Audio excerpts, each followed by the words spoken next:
गणेशाय नमः। सार्थ श्री ज्ञानेश्वरी। माऊलींच्या चरणी माझे साष्टांग दंडवत। अश्वत्थ सिद्धेश्वर समाधीशी करी नमस्कार। तो पावे मोक्ष पैसार, येथे संशय नाही। येथीचे वृक्ष पाषाण, ते अवघे देव जाण। म्हणे एका जनार्दनी, येथे संशय नाही। अध्याय 8 अक्षर ब्रह्मयोग। क्रमशः वाचन भाग पहिला। मग अर्जुन देवाला म्हणाला, देवा, आता मी तुला जे प्रश्न विचारतो त्याची उत्तरे तू मला सांग। ब्रह्म म्हणजे काय, कशाला कर्म असे म्हटले जाते आणि अध्यात्म असे म्हणतात, ते तरी काय आहे? तसेच देवा, अधिभूत कसे आणि अधिदैवत हे कोण, ते तू मला समजावून सांग। देवा, तू ज्याला अधियज्ञ म्हणतोस, तो यज्ञ देहात कसा आहे, कोण आहे, हे तर्क करून कळत नाही। तसेच हे श्रीहरी, ज्याने आपला मनोनिग्रह केला आहे, तो देहत्यागाचे वेळी तुला कसा जाणतो, ते मला निवेदन कर। ज्ञानेश्वर महाराज म्हणतात की, चिंतामणीने बांधलेल्या वाड्यात झोपलेले असताना स्वप्नात जरी काही सापेक्ष बोलले, तरी ते बोलणे असे वाया जात नाही। त्याप्रमाणे प्रभू अर्जुनाने ते तसे विचारण्याचा अवकाश की त्याला म्हणतात। थांब, तू जे जे विचारलेस ना, ते मी तुला नीटपणे समजावून सांगतो। अर्जुन हा त्या कृष्णरूपी कामधेनूचे वासरू आहे। त्यावर कृष्णाची कृपा आहे असे असताना त्याच्या मनातले ते सर्व जाणून घेण्याचा हेतू सफल झाला नाही, तर नवलच मानावे लागेल। जिथे भगवंताने क्रोधाने ज्याला ठार मारले, त्याला सुद्धा जर ब्रह्म साक्षात्कार झाला, तर इथे प्रेमाने ते विचारणाऱ्याला तो ब्रह्मोपदेश केल्यास त्याला ब्रह्म साक्षात्कार का बरं होणार नाही? जेव्हा श्रीकृष्ण म्हणजे मीच हा निग्रह झाला, अंतकरण प्रभुमय झाले की मग संकल्परूपी अंगणात रिद्धिसिद्धी आपणहून राबतात। ही भक्त अनभक्तीची लक्षणे ही त्या अर्जुनाचे ठायी आहेत, म्हणून त्याच्या सर्व इच्छा पूर्ण होतात। या न्यायाने भगवंतांनीच अर्जुनाने विचारण्याआधीच ज्ञानोत्तराचे भरलेले ताट अर्जुनाच्या पुढे केले। स्तनपान करणाऱ्या बाळाची भूक कधी आईला सांगावी लागते का? एरवी आई मला भूक लागली असे त्याने शब्दांनी सांगितल्यावर आई त्याला स्तनपान करविते का? त्यामुळेच कृपावंत गुरुकडे आपल्याला प्रिय शिष्यासाठी असे प्रेम असणे हे स्वाभाविकच नाही का? तर नवल ते काय असो, आता देव पुढे काय सांगतात ते ऐका, असे ज्ञानेश्वर महाराज म्हणतात। भगवान म्हणाले, अर्जुना, जे या नाशिवंत देहामध्ये ओतप्रोत भरून आहे आणि जो देह नाश पावले तरी ते नाश पावत नाही, ते किती सूक्ष्म आहे म्हणावे? तर अगदी शून्य, पण तसेही नाही, तर ते अगदी या आकाशाच्या पदरातून गाळले जाते असे आहे। अशा प्रकारे जे विरल आहे आणि जे या प्रापंचिक ज्ञानाच्या मोठेतून शरीरातून हलविले तरी गळत नाही, त्याला परब्रह्म असे म्हणतात। ते परब्रह्म देह धारण करून जन्मले किंवा देह त्यागला म्हणजे जीव मरण पावला, तरी ते जन्मतही नाही किंवा मरतही नाही।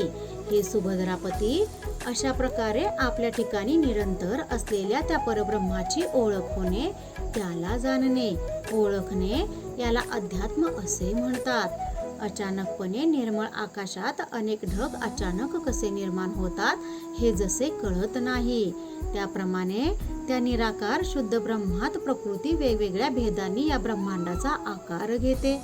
त्या निर्विकल्प परब्रह्मालाच आपण अनेक रूपांनी नटावे असे वाटते आणि त्या एका मूळ बीजातूनच नाना प्रकारचे अंकुर फुटतात आणि तेच विविध आकार घेतात। प्रत्येक आकारात ते ब्रह्म हे बीज रूपाने असतेच, पण ते एकच किती भिन्न भिन्न आकार घेते हे कळत नाही। मग त्या ब्रह्मांडाच्या गोलाचे प्रत्येक अंगापासून असंख्यात संकल्प निर्माण होतात आणि ही सृष्टी विस्तारत जाते, परंतु दुसऱ्या अन्य कोणाशिवाय हे एकले परब्रह्मच सर्वत्र भरून उरलेले आहे, जणू काही त्याच्या वेगवेगळ्या आकारांचा पूरच आला आहे असे वाटते। तसेच या सृष्टीत भेदाभेद कसे झाले आहेत तेच कळत नाही. त्या एका ब्रह्मद्वाराचेच अनेक स्थावर जंगम पदार्थ निर्माण होतात. इथे प्रसवणाऱ्या योनी पण लक्षावधी आहेत. जीवांची तर गणनाच करता येत नाही. इतके अगणित जीव हे कसे अन कोठून जन्माला येतात हे पाहायला गेले की हा सारा त्या मूळ मायेचा खेळ आहे हे लक्षात येते. मुळात करता कोण ते दिसत नसलं, दुसरे सृष्टीला काही कारण दिसत नसलं, तरी सुद्धा हा सृष्टीचा पसारा मात्र एकसारखा वाढतच असतो. अशा प्रकारे कर्त्याशिवाय अव्यक्तातून जे आकार उत्पन्न होतात, तो जो सारा व्यापार ती उठाठेव म्हणजेच कर्म होय. भगवान अर्जुनाला म्हणतात, आता अधिभूत कशाला म्हणतात ते तुला सांगतो. हे बघ, जसे आकाशात ढग उत्पन्न होतात आणि विरून जातात, त्याप्रमाणे ज्याचे अस्तित्व खोटे असून खरोखर पाहू गेले असता जे होत नाही व त्याला पंचमहाभूते एकत्र होऊन रूपाला आणतात, जे पंचमहाभूतांच्या आधाराने असते, जे पंचभूतांच्या संयोगाने दिसते, अंतकाळी जे नाश पावते, असे जे नावरूप त्याला अधिभूत असे म्हणतात. अधिदैवत म्हणजे पुरुष, तो प्रकृतीने उत्पन्न केलेल्या भोगांचा उपभोग घेतो, जो बुद्धीचा द्रष्टा आहे, इंद्रिय देशाचा जो स्वामी आहे. अंतकाळी संकल्परूपी पक्षी ज्याच्यावर विसावतात, तो हा वृक्ष होय, ज्याला जीव असे म्हणतात, पण वास्तविक तो स्वतः परमात्माच आहे. तोच जेव्हा सोहमपासून वेगळा होतो तेव्हा अहंकारूपी झोपेमुळे, द्वैत्यभासामुळे त्यास स्वतः व्यवहाराप्रमाणे हर्ष आणि शोक, संतोष आणि शीन भोगत असतो. जीव ही पंचमहाभूतांच्या देहाची देवता आहे, त्यालाच अधिदैवत असे म्हणतात. हे पाहता, या शरीररूपी गावात शारीरिक उपाधींचा जो लय करतो तो अधियज्ञ म्हणजेच मी हे तू जाणून घे. खरं म्हणजे अर्जुना, अधिदेव आणि अधिभूत हा सुद्धा मीच आहे. पण जसे शुद्ध सोन्यात हिणकसपणा मिसळला की ते जसे कमी अधिक गुणवत्तेचे ठरते, तसेच हे काहीसे आहे. तथापि त्याचा उन्मत्तपणा कमी होत नाही व ते हिणकसही होत नाही, परंतु जोपर्यंत त्याच्याशी एकत्र असते तोपर्यंत त्याला डागलकच म्हणत असतात. त्याप्रमाणेच हे अधिभूतादी सर्व जोवर अज्ञानाने झाकले आहे तोवरच ते वेगळे मानावेत. अज्ञानाचा पडदा दूर झाला की मग त्या दोघांची वाटणी करू नये म्हणण्यात तरी काय अर्थ आहे, कारण ती दोन वेगळी तत्वता होतीच कुठे. केसांच्या पुंजक्यावर फटिकाची शिळा ठेवली तर ती वरून पाहणाऱ्याला तडकलेली फुटलेली वाटते, पण तोच केसांचा पुंजका अलगत बाहेर काढला की तीच शिळा अखंड दिसते. मग तिला सांगण्यासाठी काही घातलं आहे का? नाही, कारण ती मूळचीच अखंड अन अभंग आहे. पण तिचं ते अखंडपण तिच्या खालचे केस दूर केल्यावर ती शिळा जशी होती तशीच दिसते. त्याप्रमाणे देहाचा अहंभाव नाहीसा झाला म्हणजे जीवाशिवाचे ऐक्य प्रत्ययाला येते. तोच अधियज्ञ म्हणजे मीच. अर्जुना, मीच मनात हेतू धरून सर्व यज्ञापासून उत्पन्न झाले आहेत, असे जे तुला मागे 4थ्या अध्यायात सांगितले, तोच हा अधियज्ञ सर्व जीवांचा विसावा आहे. निष्काम कर्मयोगाची हे ठेव मी तुझ्यासाठी उघडी करून दाखवली आहे. प्रथम काय करावे तर वैराग्याचा अग्नी भरपूर जाळण घालून प्रज्वलित करावा. मग त्या अग्नीमध्ये विषयरूपी द्रव्याच्या आहुत्या द्याव्यात. या शरीररूपी मंडपामध्ये वज्रासन रूपी भूमी शुद्ध करून मूलबंधाची यज्ञवेदी तयार करावी. तिथे ध्यानधारणा समाधीरूप अग्निकुंडात बंधत्रयाच्या मंत्रघोषांनी इंद्रियरूपी विपुल द्रव्याच्या मदतीने हे यजन करावे. नंतर मन, प्राण, संयम हीच त्या होमाची होमद्रव्ये, याने धूररहित ज्ञानाग्नी त्याचा संतोष करतात. असे हे साहित्य ज्ञानाग्नीमध्ये अर्पण केले की मग ते ज्ञान ब्रह्मात लय पावते आणि मागे जे निव्वळ शिल्लक उरते ते म्हणजेच ब्रह्म. त्यालाच अधियज्ञ म्हणजे ब्रह्म म्हणावे. असे जेव्हा भगवान श्रीकृष्णांनी सांगितले तेव्हा बुद्धिमान अर्जुनाच्या ते लगेच लक्षात आले. अर्जुनाला आता ब्रह्म म्हणजे काय हे चांगले समजले आहे. हे श्रीकृष्णाच्या ध्यानात आले आणि त्याचा त्याला आनंदही झाला. अर्जुना, तू खरोखर एकद्रष्टा श्रोता आहेस, असे देवांनी त्याला अभिप्राय पण दिला. तान्ह्या बालकाच्या तृप्तीने जशी माता सुखावते, पण शिष्याच्या कर्तृत्वाने जसा सद्गुरू संतोष पावतो, तसाच श्रीकृष्ण अर्जुनाच्या बाबतीत सुखावला आहे. अर्जुनाच्या श्रवण भक्तीपूर्वी कृष्णाचेच अर्जुन प्रेम इतके दाटून आले की त्यांच्या अंतरी मावेना, पण तरीही देवानी प्रयत्नपूर्वक आपली बुद्धी आवरली. मग जसा परिपक्व फळाचा सुगंध दरवळावा, शीतल सुगंधी वाऱ्याची एखादी झुळूक यावी, त्याप्रमाणे अमृतमय वाणीने आणि शांत चित्ताने प्रभू बोलू लागले. ते म्हणाले, अर्जुना, नीट ऐकून घे. एकदा का माया जळून गेली की मग हळूहळू तिला जाळणारे ज्ञान हे सुद्धा जळून जाते. बा अर्जुना, आताच मी तुला अधियज्ञ म्हणून कोण हे सांगितले ना, त्या अधियज्ञास म्हणजेच पर्यायाने मला जे जीवनात आधी आणि अंतसमयी जाणतात, असे भक्त एखादे घर आकाशाने भरून आकाशात असते, त्याप्रमाणे देह हा मिथ्या नाशिवंत आहे हे जाणून नेहमी आत्मस्वरूपाशीच जोडून राहतात.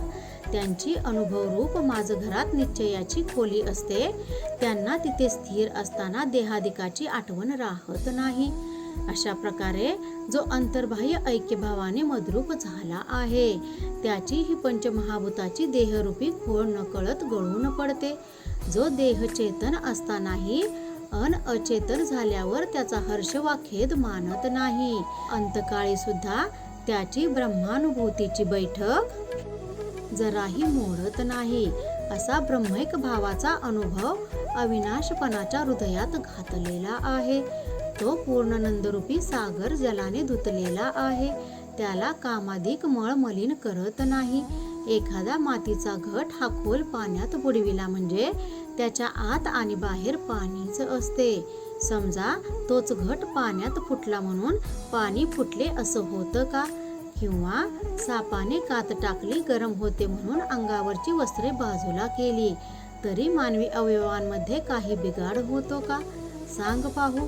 त्याप्रमाणे वरवर दिसणारे हे मिथ्या शरीर जरी नाश पावले, तरी ब्रह्म हे सर्वत्र भरलेले आहे आणि ते अविनाशी चिरंतर आहे.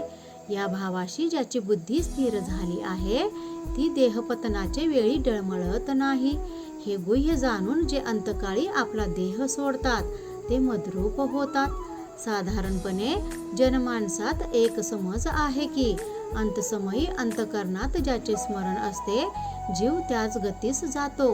जसा एखादा जीव वाचविण्यासाठी म्हणून जीवाच्या आकांताने धावत असता पाय घसरून एखाद्या आडात पडला, त्या स्थितीत दुर्दैवाने त्याला पडण्यापूर्वी पळण्याचा वेग सावरणारेही जवळ कोणीच नव्हते. त्यामुळे आडात पडण्याशिवाय गत्यंतरच नव्हते. त्याप्रमाणे अंतसमयी जीवासमोर जी वस्तू येऊन उभी राहते, मृत्यूनंतर तो तिच्याशीच ऐक्य पावतो. ते तसे ऐक्यरूप होणे त्याला टाळता येत नाही. तसेच माणूस जागा झाला असताना मनाने ज्याचा ध्यास घेतो, तीच गोष्ट त्याला झोपेतील स्वप्नात दिसत असते. व्यक्तीला जिवंतपणी ज्याची अधिक गोडी असते, त्याला जे विषय अधिक प्रिय असतात, त्याचीच आवड अंतकाळी प्रकर्षाने बळावते आणि मृत्यूसमयी ज्या गोष्टी त्याला आठवतात, त्याच गतीला तो मरणानंतर जातो. यासाठीच माझे तुला हेच सांगणे आहे की तू सुद्धा नित्य माझे म्हणजेच परमेश्वराचे स्मरण करत जा. जे डोळ्यांनी पाहावे, कानांनी ऐकावे, मनाने नित्य चिंतावे आणि वाचेने जे बोलावे, असे जे अंतरी माझे स्वरूप आहे, जो मी तुझ्या आत आहे तोच बाहेर आहे, हे मानून पाहशील तर तुला सर्वत्र माझेच दर्शन घडेल. अर्जुना, अशा प्रकारे तू तुझ्या सर्व क्रिया या मला अर्पण केल्यास, त्याचा करता करविता मीच आहे हे ओळखलेस, म्हणजे देह गेला तरी तू मरणार नाहीस. एकदा मृत्यूचे भय गेले म्हणजे मग तुला जे कर्मप्राप्त युद्ध आहे ते करण्यास हरकत कसली? तू एकदा का तुझी मन आणि बुद्धी ही सर्वस्वी मला समर्पित केलीस, तर तू नक्की माझ्यापाशीच येऊन पोहोचशील, हे प्रतिज्ञेने सांगतो. आता माझ्या सांगण्यावरही जर तुझा विश्वास नसेल तर प्रत्यक्ष अनुभव घे, आणि जर मी सांगतो त्याप्रमाणे झाले नाही तर तू माझ्यावर रागव. कृपा त्या ज्ञानेश्वरीची, करून घ्या शुद्धी भक्तीने अंतरंगाची. रामकृष्ण हरी. गीता भागवत ज्ञानेश्वरी.